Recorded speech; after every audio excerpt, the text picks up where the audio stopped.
Beyoncé is facing a mutiny. People are saying the queen has finally pushed her loyal subjects too far, and this time, they aren't backing down.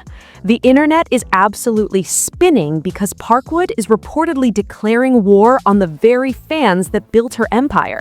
We're talking mass deletions, legal threats, and a legacy being erased in real time. Is she sabotaging her own dominance? The hive is screaming and the silence from the top is deafening. So look, everybody thought the Beyoncé Bowl was this massive cultural moment, right? She delivered one of the greatest halftime performances we have seen in years. Netflix had it. The internet exploded. Clips were everywhere. Fans were editing highlight reels, reaction videos, slow motion breakdowns of every single second of that stage. It was a celebration. That was the version we all lived through. But now, Parkwood Entertainment, Beyoncé's own management company, is systematically nuking all of it off the internet. Every clip, every fan edit, every celebration, gone. And the narrative around Beyoncé is twisting into something nobody expected, because this time, the backlash isn't coming from haters. It's coming from her own people. Let me break this down piece by piece because the scope of what's happening here is genuinely wild. So Beyoncé News, one of the biggest fan accounts dedicated to covering everything Beyoncé, came out and announced that Parkwood is sending aggressive DMCA takedown notices targeting all Beyoncé Bowl videos across every platform. We're not talking about one app. We're not talking about YouTube alone. We're talking about Twitter, Instagram, TikTok, everywhere. If you posted a clip of that performance, if you edited together a highlight reel of her dancing, her vocals, her stage presence, Parkwood wants it gone. And think about who's posting these clips. It's not random troll accounts. It's not people trying to profit off her name. These are her most dedicated supporters, the ride or die fans who have been championing Beyoncé through every single era, the people who wake up and choose Beyoncé every single day. Those are the people getting hit with legal notices right now. Let that settle in for a second. The very fans who turned the Beyoncé Bowl into a viral cultural event, the people who amplified her reach, who drove the conversation, who made the entire internet stop and pay attention, those are the ones being punished. And the reactions are pouring in. One fan account posted, and this went massively viral, quote, "Parkwood can send takedown notices for fan accounts posting clips, but can't seem to do the same for other weird content on YouTube," end quote. And that line alone had thousands upon thousands of reposts because it cut straight to the core of the frustration. The energy is being directed at the wrong people. The enforcement is backwards. Another person, a self-described longtime Beyoncé fan, said, and I quote, "I'm a Beyoncé fan, but I'm really upset with this right here. She's moving dumb. She's a mainstream artist. She's not indie. Why is she doing this?" And listen to this, the tweet that really set the entire conversation on fire. This one spread everywhere. Quote, "Her worst trait habit that she has developed this past decade is this. Honestly, since Lemonade, making the art we love so inaccessible and treating it as a memory to be cherished is so incredibly frustrating as her fan. Truly my only disdain with her." End quote. That's not a hater talking. That's a fan in distress. That's somebody who loves this woman's art so deeply that the inability to access it, to relive it, to share it with others is causing them genuine frustration. And once that tweet went viral, the floodgates opened. Everybody started piling on, not with hate, not with malice, with disappointment, with confusion, with this deep, almost exhausted plea of, why? Why are you doing this to us? People started pointing out that fan-made clips and edits are essentially free marketing. When a 30-second clip of Beyoncé performance goes viral on TikTok, that's millions of impressions she didn't have to pay for. That's new potential fans discovering her artistry. That's streams going up. That's album sales getting a boost. That's cultural relevance being maintained in an era where attention spans are measured in seconds. And she's removing all of it? Fans online turned into full-blown analysts, breaking down the logic, or the complete lack of it. They're pulling up data on how viral clips historically correlate with streaming spikes. They're pointing to other artists who actively encourage fan edits and reposts because they understand the ecosystem. They're comparing Beyoncé's strategy to artists like Taylor Swift and Billie Eilish, who lean into the fan content machine rather than fighting against it. And when you lay it all out side by side, Beyoncé's approach looks like it's from a completely different decade. It looks like somebody in a boardroom made a decision based on ownership and control without ever considering what it feels like on the other end, without considering that the fans, the actual human beings, are the ones paying the price. But it gets even crazier, because this isn't just about the Beyoncé Bowl. This is a pattern. Now let's get into the why, because this is where everything starts clicking into place. And honestly, it's where it gets even more frustrating. Beyoncé's management philosophy through Parkwood has been rooted in one word for the better part of a decade: exclusivity, control.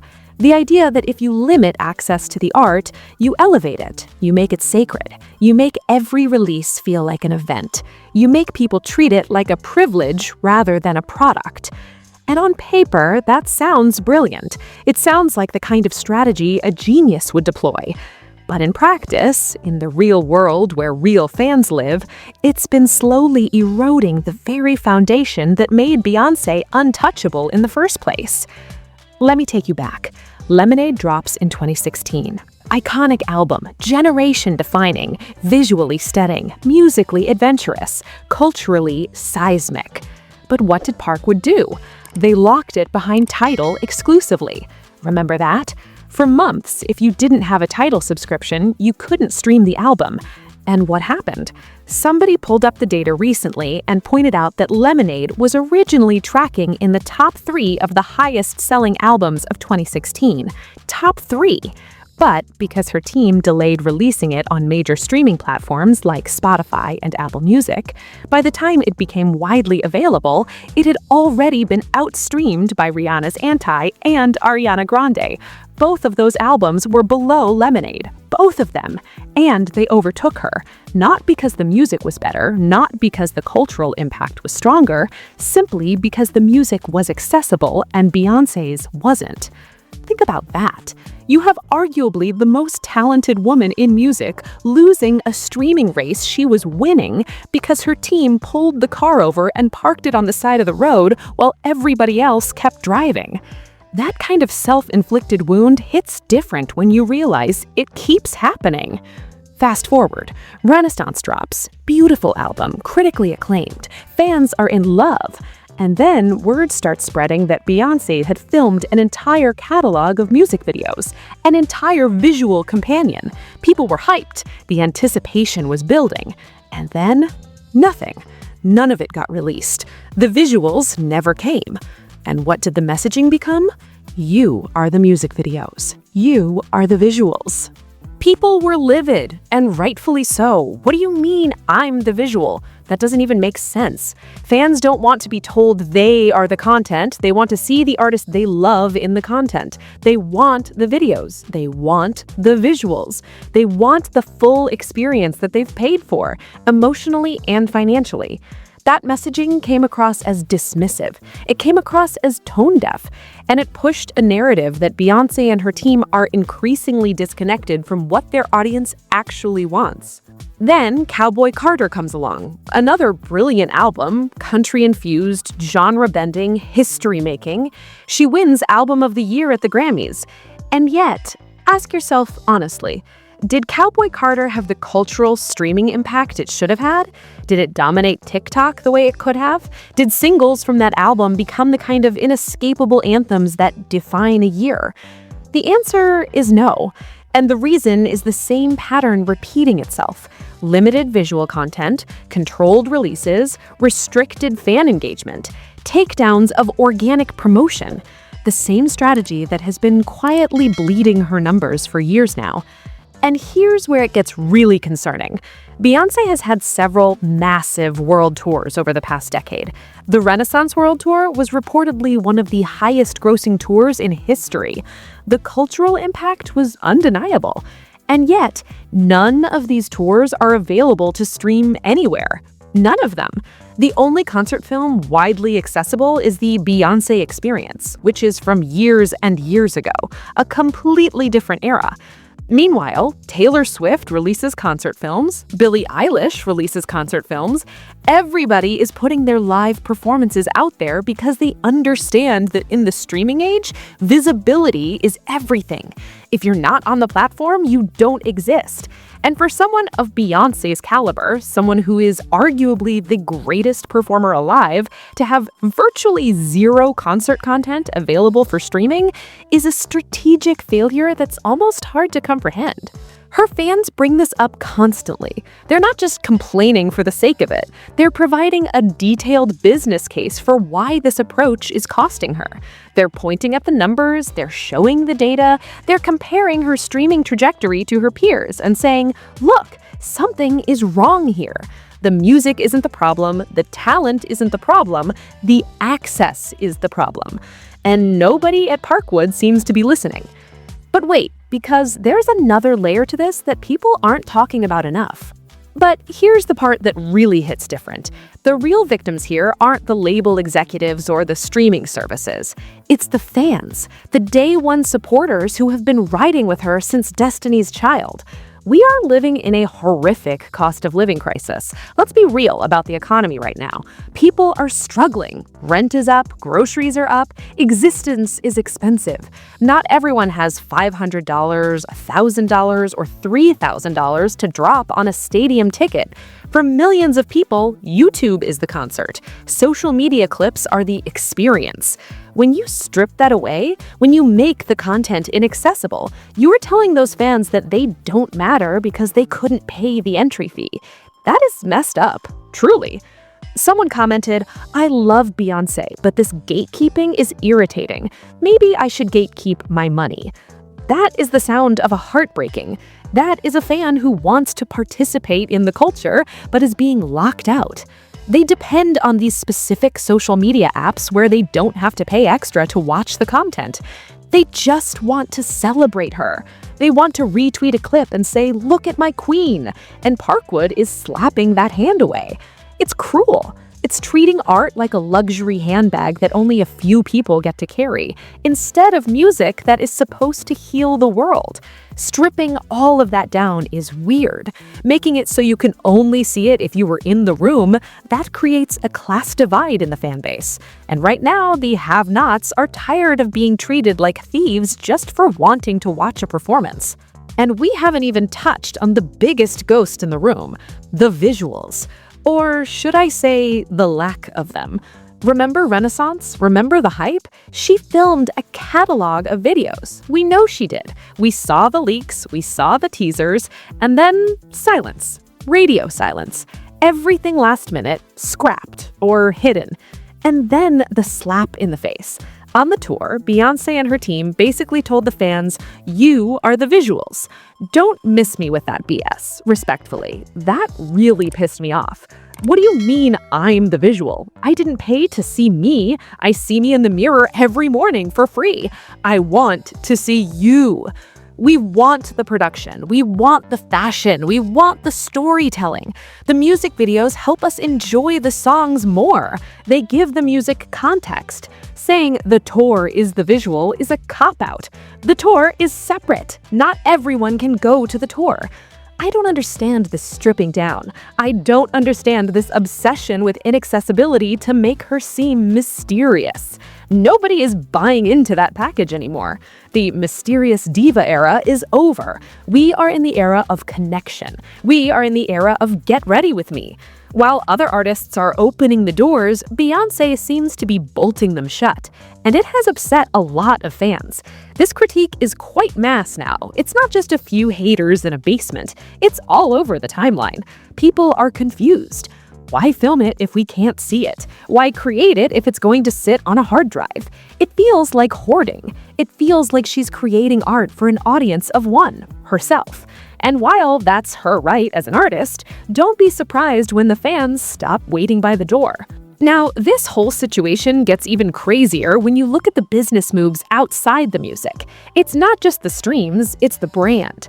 Let's talk about the alcohol line. She launches a whiskey line in 2024, when Gen Z is literally turning away from alcohol. The data's out there, alcohol sales are down. The younger generation isn't drinking like that. Businesses are down by billions in that sector. And here comes Beyoncé jumping into a dying market. It feels like a disconnect. It feels like her team isn't reading the room. Much like the streaming strategy, this feels like a decision made in a boardroom that hasn't looked at the real world in 5 years.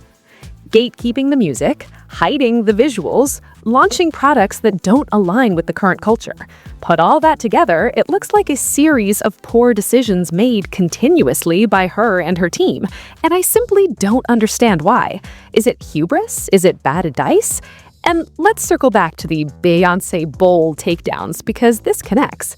The fans are the ones editing these clips. They are the ones putting in the work to make these moments viral. When you strike them down, you're not just removing a video, you're firing your unpaid marketing team. Think about it. A viral clip of an old performance can boost sales. It can make a song chart again. We've seen it happen with Lady Gaga, with Kate Bush, with The Weeknd. TikTok revives careers, but Beyoncé's team is acting like TikTok is the enemy. Stripping all of that down is weird. Making it completely inaccessible is weird. It's not exclusive, it's self-sabotage. This isn't even future content. This is old content. The performance happened. Let people celebrate it. It's very unnecessary and, quite frankly, very, very extra. And this story is still unfolding with way bigger implications than just one artist or one fanbase. What we're seeing here is a dangerous precedent for digital legacy.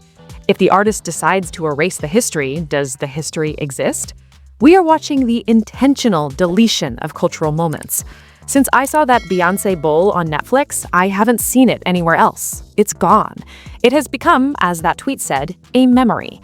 And that is the intent, to make it fleeting, to make you desperate for it because you can't hold it. But to me, I just find that so dangerous. I find that so off-putting as an art lover. You want to rewatch performances. You want to study them. You don't want it to all become some kind of fever dream that you can't prove happened. Like, hello, pack it in, please. The bigger conversation here is about ownership of culture. Once you put it out there, does it belong to the fans? Or do you still own every single pixel? Beyoncé is asserting total control, but in doing so, she is suffocating the very passion that keeps her relevant. As far as I'm concerned, allow people to promote your performances. It helps your numbers, that helps your streams. And the fans are right. Cowboy Carter should have been bigger. Renaissance should have been bigger. But they were suffocated by this need for control. We aren't talking about Grammys here. Awards are so yesterday. We are talking about impact on the apps, on the ground, in the streets. That is where legends are kept alive. And right now, Parkwood is killing the vibe on the streets. So where does this end? Is the Queen too big to fail? Or are we watching the slow erosion of the most powerful fanbase in the world? I feel like her whole team have stripped it down to the bone. Her people are really upset. I've been reading the forums, the discords, the Twitter communities. The mood has shifted. It's not just disappointment anymore, it's resentment. When you have fans saying, maybe I should gatekeep my money, that is a warning shot. That is the sound of the wallet closing. And once the wallet closes, it is very, very hard to pry it open again. I thought this was a really good conversation that her fans were having about her art, and I wanted to just bring that over here because I think it's important. It's not just hate, it's critique from a place of love. They want her to win, they want her to dominate, but she is making it impossible for them to help her. Will Parkwood change course? Will we ever see the visuals? Or will the Beyoncé legacy eventually just be a locked vault that nobody has the key to? Only time will tell, but right now, it's looking dark. Stay locked in, because this story is about to get even crazier. I guarantee you, the more fans push back, the more we are going to see a reaction from her team. Will they double down on the takedowns, or will they finally free the content? So, drop your thoughts in the comments. I really want to know what you think. Do you agree with the critique? Is Beyoncé moving weird, or does she have the right to control every single pixel of her image? And do you think the visuals are ever coming out, or are we delusional? Make sure you like the video. It helps the algorithm so much you have no idea. Hit subscribe and turn on notifications so you don't miss a single update. Because if Parkwood drops a statement, or if another wave of strikes happens, we are covering every twist. I appreciate you for rocking with me. Let's keep the conversation going. I will catch you guys soon for another video. Stay safe out there, and remember, sometimes the biggest threat to the legacy is the management itself. Peace.